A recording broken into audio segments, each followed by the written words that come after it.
राधा स्वामी जी। बाणी बाणी संत दरिया जी महाराज। आज की सत्संग वीडियो का विषय है परमात्मा को पाने के लिए क्या करना होता है। वो कौन कौन सी चीज़ें ज़रूरी हैं जिन चीज़ों की वजह से परमात्मा को उपलब्ध हुआ जाता है। जैसा कि एक मेरे मित्र ने प्रश्न पूछा है कि मैं परमात्मा को पाना चाहता हूँ तो क्या करना आवश्यक है। तो चलिए इसी विषय के संदर्भ में आज की सत्संग वीडियो आरंभ करते हैं। आनंद भाई ने प्रश्न पूछा है। देखो आनंद भाई, पहली बात, परमात्मा को पाने की चेष्टा भी अहंकार का हिस्सा है। क्यों पाना चाहते हो परमात्मा को? क्या ज़रूरत आ पड़ी है? कौन सी अड़चन हो रही है? कुछ लोग धन पाना चाहते हैं, कुछ लोग पद पाना चाहते हैं। तुम परमात्मा पाना चाहते हो? जिनके पास धन है, जिनके पास पद है, उनको भी हराना चाहते हो। उनको भी तुम कहना चाहते हो कि अरे तुम क्षुद्र सांसारिक जीव, आध्यात्मिक, मैं आध्यात्मिक, मैं छोटी मोटी चीज़ों की तलाश नहीं करता, मैं सिर्फ परमात्मा को खोजता हूँ। देखो भैया, अहंकार के रास्ते बड़े सूक्ष्म हैं। एक बात ख्याल में रखना, जहाँ चाह है वहाँ अहंकार है। परमात्मा को चाहा नहीं जाता, परमात्मा को पाया ज़रूर जाता है, लेकिन परमात्मा को चाहा नहीं जाता। कुछ लोग कहते हैं कि हमें सद्गुरु के नूरी स्वरूप के दर्शन नहीं होते। होंगे कैसे? सब अहंकार की ही अवस्थाएं हैं। और परमात्मा को पाने की शर्त यही है कि चाह नहीं होनी चाहिए, कोई चाह नहीं होनी चाहिए। न धन की, न पद की, न प्रतिष्ठा की, न परमात्मा की, चाह मात्र नहीं होनी चाहिए। जहाँ सब चाहें गिर जाती हैं, वहाँ जो शेष रह जाता है वही परमात्मा है। परमात्मा की चाह में और धन की चाह में कुछ भी भेद नहीं है, ज़रा भी भेद नहीं है। चाह तो चाह है, चाह का स्वभाव तो एक है। तुमने चाह किस पर लगाई? किसी ने ए पर लगाई, किसी ने बी पर लगाई, किसी ने सी पर लगाई। इससे क्या फ़र्क पड़ता है? चाह के विषय से चाह के स्वभाव में अंतर नहीं पड़ता। चाह तो चाह रहती है, वह तो वासना ही है, वह तो मन का ही खेल है, वह तो अहंकार की ही दौड़ है, वह तो महत्वाकांक्षा है। परमात्मा ज़रूर मिलता है, गुरु के नूरी स्वरूप के दर्शन ज़रूर होते हैं, लेकिन उन्हीं को मिलता है जिनके चित्त में कोई चाह नहीं होती। जहाँ चाह नहीं, जहाँ चित्त नहीं, जहाँ चाह नहीं वहाँ तुम नहीं। ज़रा सोचो, ज़रा क्षण भर को ध्याओ। अगर कोई चाह ना हो तो तुम क्या बचोगे? एक सन्नाटा रहेगा, एक विराट शून्य तुम्हारे भीतर होगा, गहन मौन होगा, लेकिन तुम ना होगे। उसी गहन मौन में, उसी शून्य में परमात्मा का पदार्पण होगा, आविर्भाव होगा। सच तो ये है, वही शून्य पूर्ण है। चाह बाधा डाल रही है, चाह व्याघात डाल रही है। तुम चाहे तो बदल लेते हो, लेकिन चाह नहीं छोड़ते। संसारिक चाहों की जगह पारलौकिक चाहें आ जाती हैं, साधारण चाहों की जगह असाधारण चाहें आ जाती हैं। अगर चाहें जारी रहती हैं, और जहाँ चाह है वहाँ बाधा है, जहाँ चाह है वहाँ दीवार है, अचाह में सेतु है। तो आनंद भाई, पहली बात, परमात्मा को चाहो मत। अगर पाना हो तो चाहो मत। अगर दूसरी बात मैं तुमसे कह दूँ, मन बहुत चालाक है। मन कहेगा अच्छा, मन कहेगा ठीक आनंद भाई, अगर पाना है तो चाहो मत, चाह छोड़ दो। अगर पाना है तो मन ये भी कर सकता है कि चाह छोड़ने लग जाए, क्योंकि पाना है। मगर ये चाह का नया रूप हुआ, ये पीछे दरवाजे से चाह आ गई। तुमने बाहर के दरवाजे से विदा किया कि नमस्कार मेहमान, पीछे के दरवाजे से आ गए। समझना होगा, चाह की विकृति समझनी होगी, ताकि चाह पीछे के दरवाजे से ना आ जाए। चाह जब पीछे के दरवाजे से आती है तो और भी ख़तरनाक हो जाती है, क्योंकि अब की बार वह मुखौटे ओढ़कर आती है। सामने के दरवाजे पर तो स्थूल होती है, भीतर के पीछे के दरवाजे पर सूक्ष्म हो जाती है। और चूंकि तुम्हारे पास से, तुम्हारे पीछे से आती है, पीठ के पीछे छिपी होती है, इसीलिए तुम देख भी नहीं पाते। आँख के सामने हो तो दुश्मन बेहतर, कम से कम सामना तो है। दुश्मन पीछे छिपा हो तो तुम बड़े असहाय हो जाते हो। तुम्हारे साधु संत इसी तरह की चाह से पीड़ित हैं। तुम्हारी चाह सामने खड़ी है, बाजार में खड़ी है, उनकी चाह उनकी पीठ के पीछे है, उन्हें दिखाई ही नहीं पड़ती। वे लौटकर खड़े भी हो जाएं तो भी कोई फर्क नहीं पड़ता, क्योंकि चाह उनकी पीठ से ही जुड़ गई है। वे जब भी लौटते हैं चाह उनकी पीठ के पीछे पहुंच जाती है। चाह उनके सामने कभी आती नहीं, उन्हें कभी दिखाई नहीं पड़ती।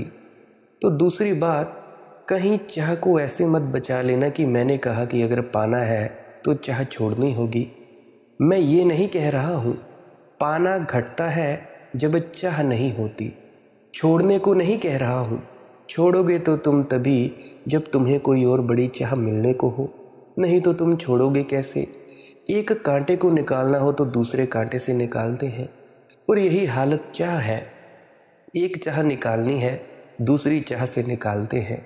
और ध्यान रखना, कमज़ोर कांटे को निकालना हो तो और भी ज़रा मजबूत कांटा चाहिए, तो पहली चाह को निकालना हो तो ज़रा मजबूत चाह चाहिए जो उसे बाहर निकाल दे।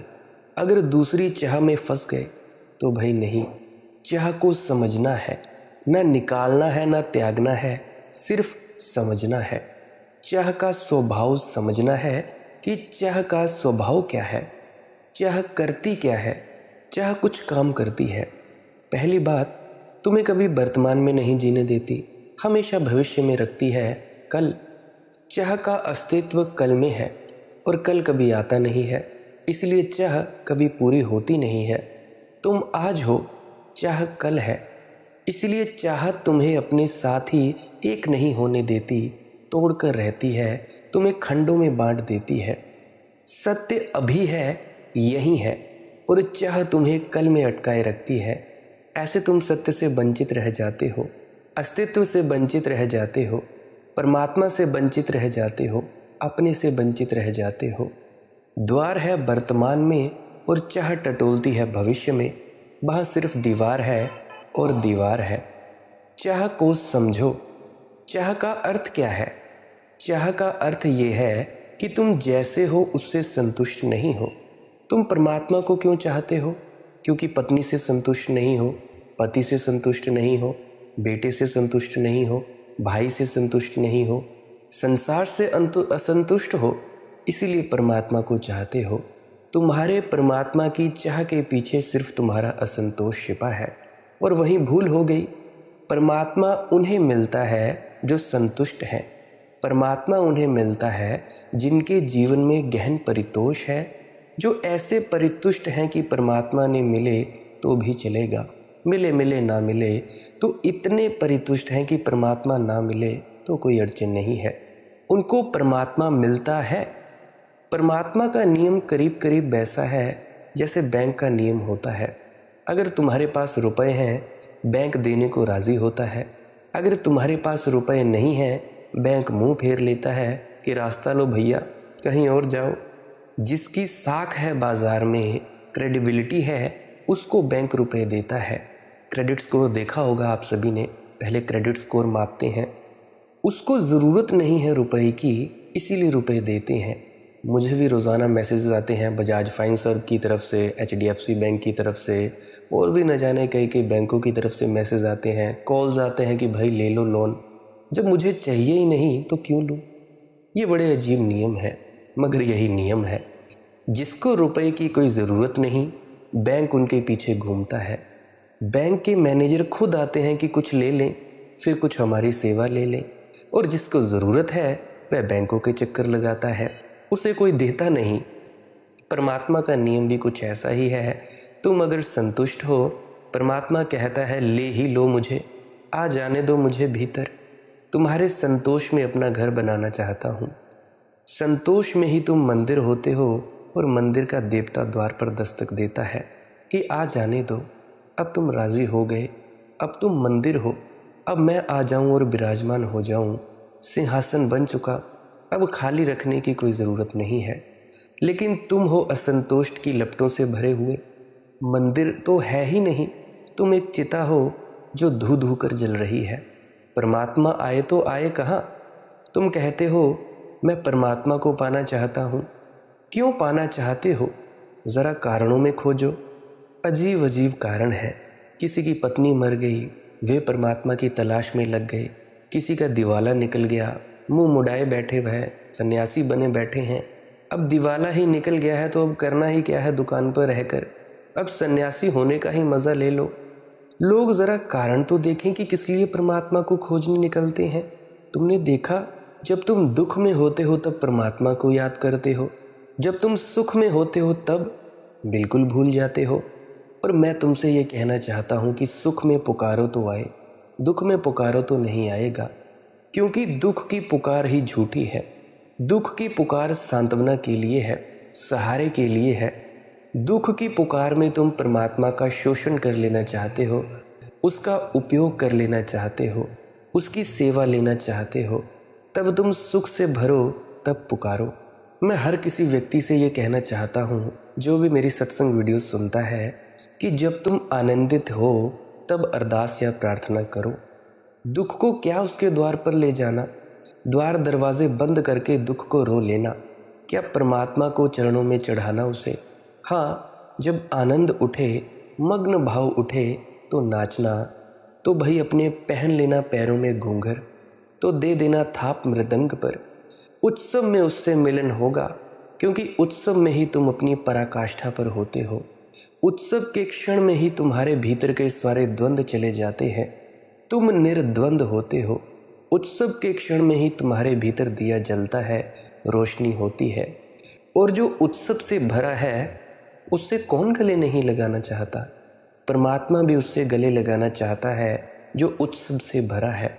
रोती शक्लों से तुम भी बचते हो, परमात्मा भी बचता है। आखिर उस पर भी कुछ दया करो भैया, उसका भी कुछ ध्यान रखो। और तुम एक ही नहीं हो, ज़मीन भरी है रोती लगली शक्लों से, उदास शक्लों से भरी है।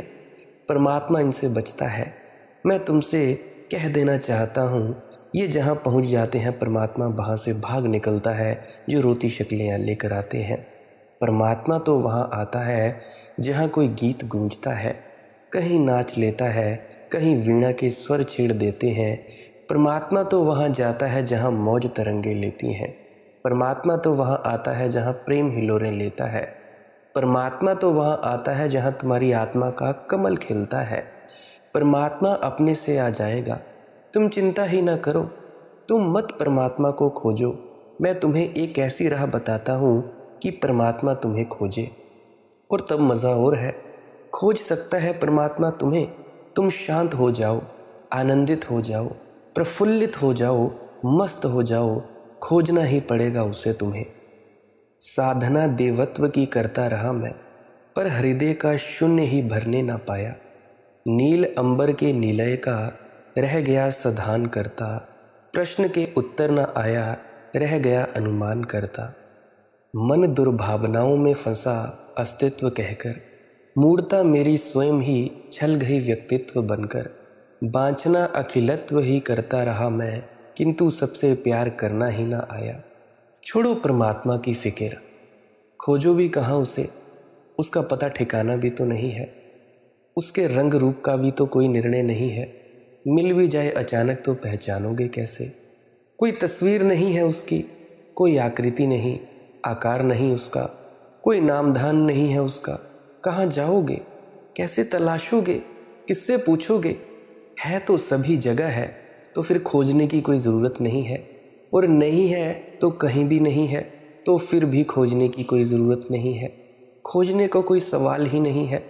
खोज छोड़ो, खोज में दौड़ है, दौड़ में तनाव है, खोज में मन है, मन में अहंकार है। खोज छोड़ो। ध्यान का इतना ही अर्थ है, भजन का इतना ही अर्थ है, भजन में डूबने का इतना ही अर्थ है कि घड़ी दो घड़ी रोज़ सब खोज छोड़कर चुपचाप बैठ जाओ, कुछ भी ना करो, कुछ भी ना करो, मस्त बैठो, अलमस्त डोलो। कोई गीत उठ जाए सहज गुनगुनाओ, बांसुरी बजानी आती हो तो बांसुरी बजाओ, कि अलगोजे पर तान छोड़ दो। कुछ भी ना आता हो, टेढ़ा टेढ़ा नाच सकते हो तो नाचो, तुम बैठ तो सकते ही हो। 1 घंटा, 2.5 घंटा, अगर 24 घंटे में से तुम रोज़ सब चाह छोड़कर बैठ जाओ, जैसे ना कुछ करने को है ना कुछ करने योग्य है, तो बैठते बैठते बैठते तुम्हारे मन में एक दिन ऐसा सन्नाटा आएगा जिससे तुम अपरिचित हो। वह शब्द धुन आएगी, वह सन्नाटा परमात्मा के आगमन की खबर है। उसके पीछे ही परमात्मा चला आ रहा है। गहन शांति होगी, शून्य होगा और उसी के पीछे पूर्ण भर आएगा। आनंद भाई, पूछते हो क्या करना आवश्यक है? कुछ भी करना आवश्यक नहीं है, क्योंकि परमात्मा है ही, बनाना नहीं है, निर्माण नहीं करना है, उघाड़ना भी नहीं है, उघड़ा ही है, नग्न खड़ा है। सिर्फ तुम्हारी आंखें बंद हैं। और आंखें बंद कैसे हैं? चाह के कारण बंद है, वासना के कारण बंद है, कामना के कारण बंद है। यह मिल जाए, वह मिल जाए, ये सब विचार की परतों पर पड़ते तुम्हारी आंखों को अंधा किए हैं। नहीं कुछ चाहिए, जो है पर्याप्त है, ऐसे भाव में डुबकी मारो। रज़ा और भाने में रहना सीखो। जो है ज़रूरत से ज़्यादा है, ऐसे परितोष को संभालो। जो है उसके धन्यवाद दो, जो नहीं है उसकी मांग ना करो। और मैं तुम्हें आश्वासन देता हूँ, परमात्मा तुम्हें खोजता आ जाएगा, निश्चित आ जाएगा। ऐसा ही सदा खोजता आया है। एक और प्रश्न पूछा गया है कि मनदीप भाई, मैं आपकी वीडियोस को सुनता हूँ, बहुत सी वीडियोस को सुना, तो जैसा आप कहते हैं ऐसे ही सेम चीज़ मैंने कुछ और यूट्यूब चैनल्स पर भी सुना। वे क्या करते हैं, वे आपकी जो शब्दावली है उसको कॉपी करते हैं और उसको अपने चैनल पे डाल देते हैं।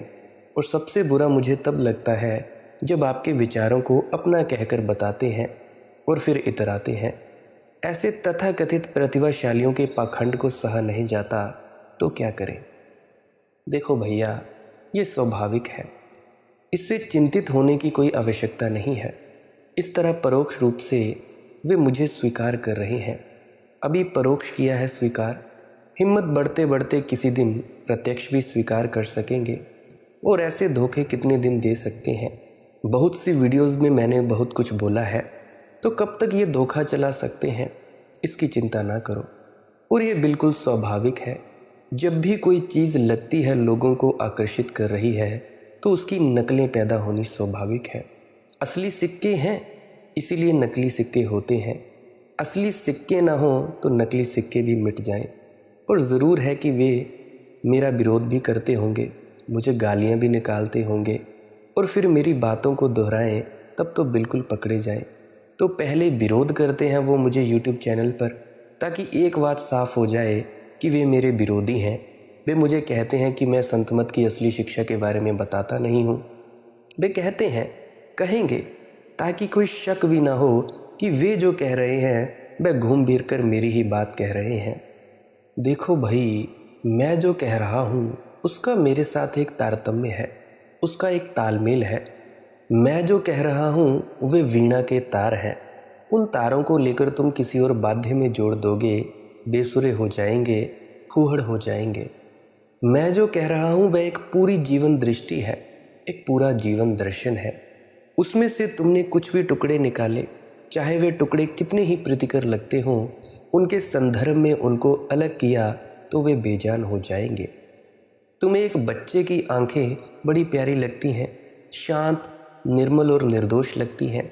इससे ये मत सोचना कि बच्चे की आंखें निकाल लोगे और टेबल पर सजा कर रखोगे तो बहुत अच्छी लगेंगी। खून खराबा हो जाएगा, सारी सादगी बच्चे की आंखों की निर्दोषता खो जाएगी, मुर्दा हो जाएंगी आंखें, पथरीले हो जाएंगी। वह तो उसके पूरे व्यक्तित्व के साथ ही उसका तालमेल है, संगति है, संदर्भ है और पूरे प्राणों से उसका जोड़ है। मेरा एक एक शब्द मेरी पूरी जीवन दृष्टि से जुड़ा हुआ है। उसे तुम तोड़ ले सकते हो, उसको तुम अलग अलग वाद्यों पर सजाने की कोशिश कर सकते हो, लेकिन बात जमेगी नहीं। लाला झंडूराम ने बढ़िया सा कपड़ा खरीदा और सूट सिलवाने के लिए दर्जी के पास गया। दर्जी ने कपड़ा लेकर मापा और कुछ सोचते हुए कहा, कपड़ा कम है, इसका एक सूट नहीं बन सकता। वह दूसरे दर्जी के पास चला गया। उसने माप लेने के बाद कहा, आप 10 दिन बाद आइए और सूट ले जाइए। निश्चित समय पर लाला झंडूराम दर्जी के पास गया। सूट तैयार था, अभी सिलाई के पैसे चुका ही रहा था कि दुकान में दर्जी का 5 वर्षीय लड़का प्रविष्ट हुआ। उस बच्चे ने बिल्कुल उसी कपड़े का सूट पहन रखा था जिसका झंडूराम ने सूट बनवाया था। झंडूराम चौंका। उसने कहा, मामला क्या है? तुमने कपड़ा चुराया है? थोड़ी सी बहस के बाद दर्जी ने स्वीकार कर लिया। अब झंडूराम पहले दर्जी के पास गया और फुमकारते हुए बोला, तुम तो कहते थे कपड़ा थोड़ा कम है, पर तुम्हारे प्रतिद्वंदी दर्जी ने उसी कपड़े से ना केवल मेरा बल्कि अपने लड़के का भी सूट बना लिया। दर्जी धीरज से सुनता रहा, फिर कुछ सोचते हुए बोला, लड़के की उम्र क्या है? 5 वर्ष। दर्जी चहक कर बोला, मैं भी कहूँ कारण क्या है? श्रीमान, मेरे लड़के की उम्र 18 वर्ष है। एक संदर्भ में बात लग जाए, दूसरे संदर्भ में न लगे, लगती ही नहीं। देखो, शब्द तो मैं कोई अनूठे नहीं बोल रहा हूँ, काम चलाऊ हैं, रोज़मर्रा के हैं, बातचीत के हैं, लेकिन पीछे कोई और है। शब्दों के पीछे निःशब्द का प्राण है, शब्दों के पीछे शून्य का संगीत है, शब्दों के पीछे साक्षात्कार है। एक बार क्या हुआ, धनीराम एक दिन आया और अपने यात्रा के किस्सों को बढ़ा चढ़ाकर लोगों को सुनाने लगा, और मुझे पता है वह कहीं गया नहीं है, मेरे सामने ही सुनाने लगा। कहने लगा, अमेरिका गया, इंग्लैंड भी गया, अफ्रीका भी गया, अफ्रीका के जंगली देखे देखे, बर्फानी देशों में भी फंसा, ऐसे शिकार किया, वैसे शिकार किया। मैं चुपचाप सुनता रहा। मैंने उससे इतना ही पूछा कि धनीराम, फिर तो आपको भूगोल की अच्छी खासी जानकारी हो गई होगी। उसने कहा, जी नहीं, मैं वहाँ गया ही नहीं। तुम्हें जब कोई थोथुमल मिल जाए तो उनसे ज़रा कुछ पूछा करो कि भैया भूगोल गए? वे कहेंगे कि नहीं, वहाँ गए नहीं। नाराज़ मत होना मेरे भाइयों, मज़ा लो, इन सब बातों का भी मज़ा लो। ये सब भी होता है, ये सब स्वाभाविक है, ये अच्छे लक्षण हैं। ये इस बात के लक्षण हैं कि जो मेरे विरोध में वाकई चैनलों पर यूट्यूब वीडियोस बना रहे हैं, वे भी अपने को मुझसे बचा नहीं पा रहे हैं, क्योंकि मुझे सुने बिना वे अपनी वीडियोस में मेरी ही बात कह नहीं सकते, तो इसीलिए वो दूसरे लक्षणों में मुझे ही सुने जा रहे हैं। एक और आखिरी प्रश्न और उसके बाद मैं आज की चर्चा बंद करूंगा। प्रश्न है कि भाई, आपकी वीडियो सुनते सुनते आंसू क्यों आने लगते हैं? देखो भाई विजय, आनंद हो तो आंसू ना बहें तो और क्या बहें। तुम्हारा हृदय मेरे हृदय से मेल खाए तो आंसू अभिव्यक्ति न करें तो और कैसे अभिव्यक्ति हो। मुझे समझना किसी दीदे गरीब का अश्क, मुझे समझना किसी दीदे गरीब का अश्क, जो लब तक आ ना सकी हो वो इल्तिज़ाम मैं हूँ। वे तुम्हारी प्रार्थनाएं हैं, वे तुम्हारी दीनता नहीं है, तुम्हारे आंसू, तुम्हारी कोई दीनता नहीं है। वे तुम्हारी प्रार्थनाएं हैं, वे तुम्हारी इल्तिजाएं हैं।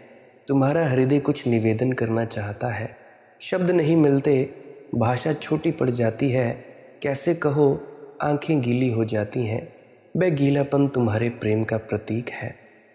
तो एक प्रेम का जन्म हो रहा है मेरे पास इस सत्संग में, इस बुद्ध ऊर्जा के क्षेत्र में एक प्रेम का जन्म हो रहा है। तुम्हारे हृदय गीत गा रहे हैं, नाच रहे हैं, गुनगुना रहे हैं। जितनी अधरों में कैद हुई पीड़ा, उतना नैनों से जल रह रहा छलका।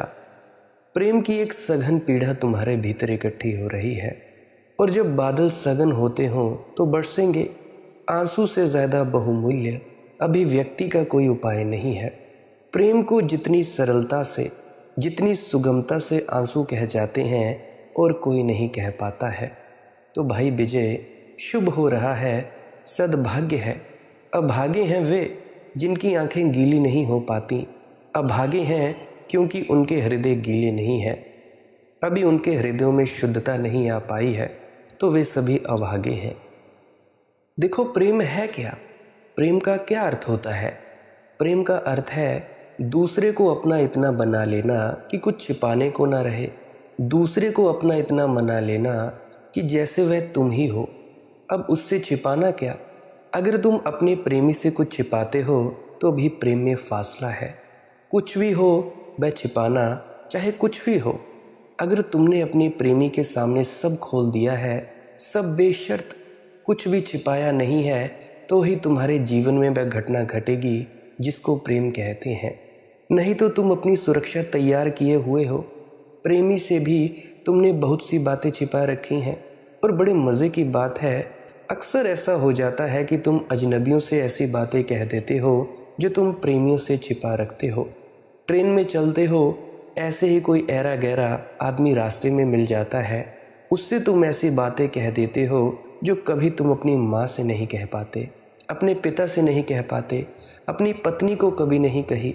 आखिर क्यों? क्योंकि अजनबी से कोई ख़तरा नहीं है। घड़ी भर बाद तुम अपने स्टेशन पर उतर जाओगे, वह कहीं और चला जाएगा, उससे कुछ लेना देना नहीं है। लेकिन जिससे 24 घंटे लेना देना है, उससे तो छिपाना पड़ेगा, उससे ख़तरा है। ये एक मनोवैज्ञानिक तथ्य है कि अजनबियों के साथ लोग अपने जीवन के बड़े गहरे से गहरे कन्फेक्शन कर देते हैं, लेकिन निकट के लोगों से छिपाते हैं। क्योंकि अजनबी ना तुम्हारा नाम धाम जानता है, ना तुम में उत्सुक है।